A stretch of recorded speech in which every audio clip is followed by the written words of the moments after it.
Hey guys, welcome back. Thanks for watching. This is another project on the 200 series. This is a 2015 V8 diesel and it's got about 50,000 Ks on it, or just a little bit over that. Now, recently I had this car serviced and as part of that I had a tune done on the car. They offered with the tune an intake manifold cleaning and a intercooler cleaning, and when they took that apart, what they found was just atrocious. Now, these cars have both an EGR system on them and also a crankcase breather system that recirculates that back into your intake. When you mix carbony soot from an EGR along with an oily vapor from your recirculation, you end up with this just black sludge inside your intakes. The air goes in at a high speed, it slows in the intake and settles out, and it's just rotten what they found. I'll put some photos up in a second and you can see just what they got out of this car. Now keep in mind, this is serviced every 50,000 Ks. I use premium fuels, premium oils. I service it every 5,000 Ks and it still looks like this. Every gallery is clogged up. The airflow was just atrocious. This oily residue that's left over from the oil recirculation from the crankcase, once it's cleaned, you look at the amount of extra airflow the thing gets, it's just crazy. If you have a Landcruiser, get a catch can on it and get the thing clean, because it is going to be really down on power if you don't. Now with current emissions and generally with any country's emissions laws, you can't take that EGR off legally. However, the oil vapor recirculation, that is something that you can take care of quite easily and legally, and you're going to reduce the wear and tear on your car just massively. You'll also give yourself more power if you've done a clean on that intake. Being a twin turbo car, these things rely very heavily on the clean oil, clean coolant running through them. If that oil has any grit running through it or anything that is a contaminant, you're going to very quickly kill your turbos. These things have a bit of a reputation at around 200,000 Ks of killing turbos if they're not maintained properly. You need to do your oil services very regularly and try and ensure that that oil stays clean in between. The best way of achieving this is with a catch can. This is a flash lube catch can. There's many different models out there, but pretty much anything is going to be better than nothing.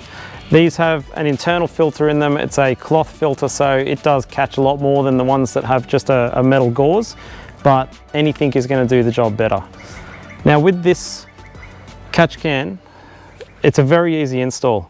I've got 2 bolts here. I've just made up a metal bracket. This is from Bunnings. It cost a couple of dollars. Got a piece of aluminium bracket, then with an aluminium angle attached to it. And I'll show you in the car here where this is going to go, but it's a very easy, quick install. This will take less than an hour and potentially save the life of your engine. I've seen quite a few different installs on these. Some put them over on this side of the engine, right up out of the way over there. I've found personally that the less line you can use, the better. And there's a fantastic spot just down here where we'll mount this. Then we'll only have a tube coming from here over to where this actual system is recirculating back in. We're going to remove the cover, remove this line, install those and just attach this to the firewall, and that's it, job done. There's no electronics to them, there's no other plumbing. They're a really, really basic system and they work really, really well.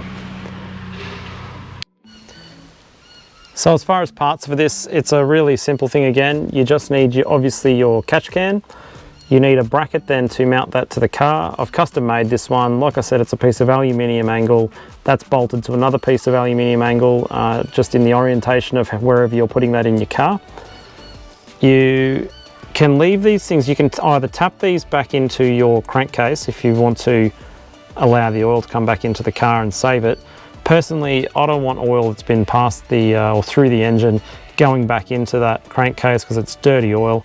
So I'm just going to let it accumulate in here. I've put a tap on the bottom here, which I just turn, and I can dump that into a little container every so often. I'm not sure how much this is going to catch, but hopefully it shouldn't need to be emptied too often.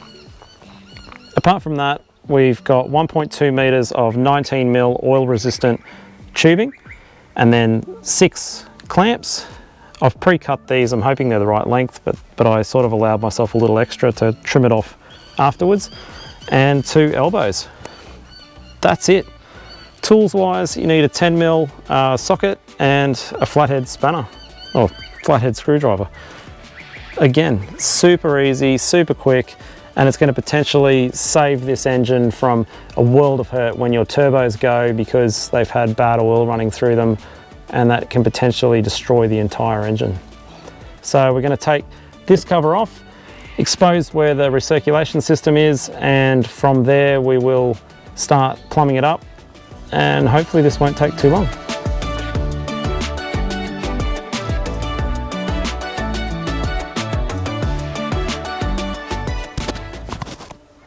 So this is where that crankcase recirculation system is. There's just a little elbow here. It's a piece of flexible tube. You take that off. This is your outlet that comes from your crankcase, and that's going to go to the inlet on the catch can, and then we're going to return from the catch can back down into here. We're going to reuse this little elbow, hopefully.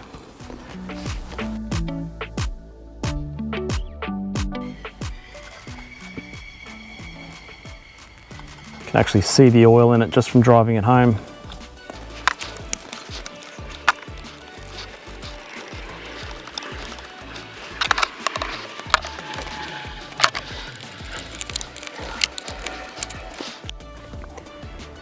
Now that we've got those hoses run up to the back here, I found this bracket attached to the firewall, which is a perfect spot to mount your catch can.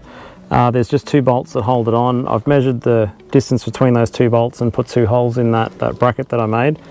Basically, there's a little clip that you flick here. He comes out of the way, exposes those 2 nuts, sorry. We'll take that off, and that should be it for putting the catch can on the firewall.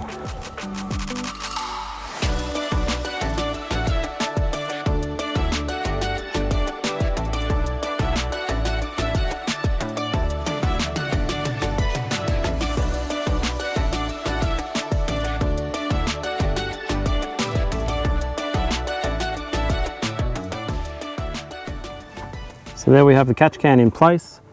That's down on those little nuts down here, and the bracket's back on. So at that point you can put your wiring loom clamp back on.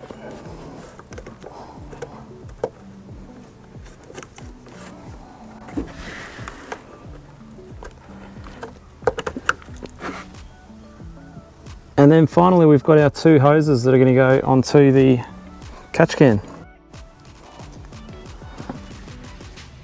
We just clamped those 2 tubes on now. The top one on the catch can, that's our outlet. That's heading back down. It goes down to the bottom there into our return. And then this is our inlet, which comes to the inlet of the catch can. That runs in, it cyclones around through that filter, and then it gets the oil drops down and the gas goes out the top. And that should just be clean after that. There's no oil residue left in it, or very little compared to what we had. All that's left to do now is put the cover back on. Going to put a couple of zip ties to keep this out of the way and safe, and neaten it all up. I had to cut the tubes a little bit to make it fit. You'd probably get away with 1 meter of this, but if you can get 1.2, it just gives you that bit of excess.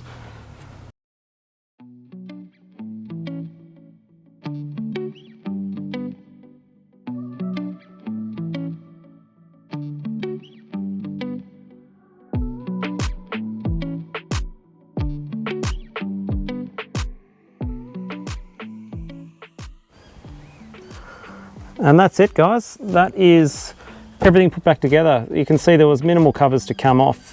We've got our lines really well secured, the catch can's well secured, and there wasn't a lot to the install. I think this could be a little bit of an issue in getting something down there to drain it, but I'll work that out later.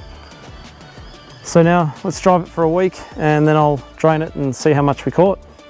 If you haven't had a clean done on your intake and your intercooler like I did, it's recommended to clean the interior of your intercooler out.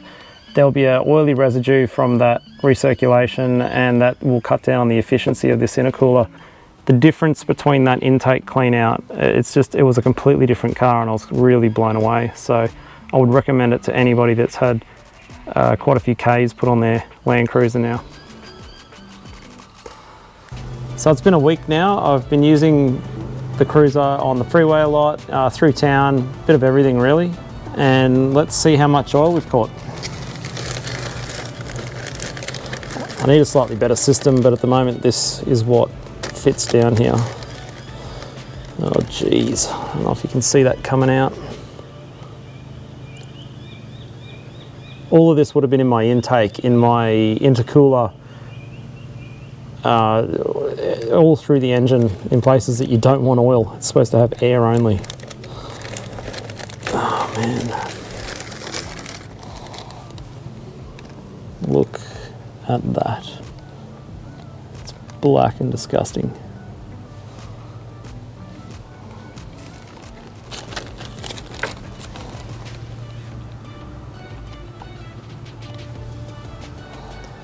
Oh wow.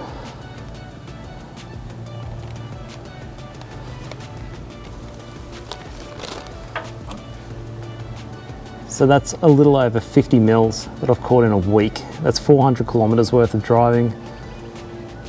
It's black, nasty oil. It's been right through. And that should never have come back into your intake. This is what caused those problems when they had to clean out my intake. Mix this with the soot and carbon deposits that come back from your EGR, and this just turns into a sludgy, caked mess that you can see from those photos. I'm so glad I've got this thing on now. It'll be really interesting to see what another 50,000 Ks does to this car.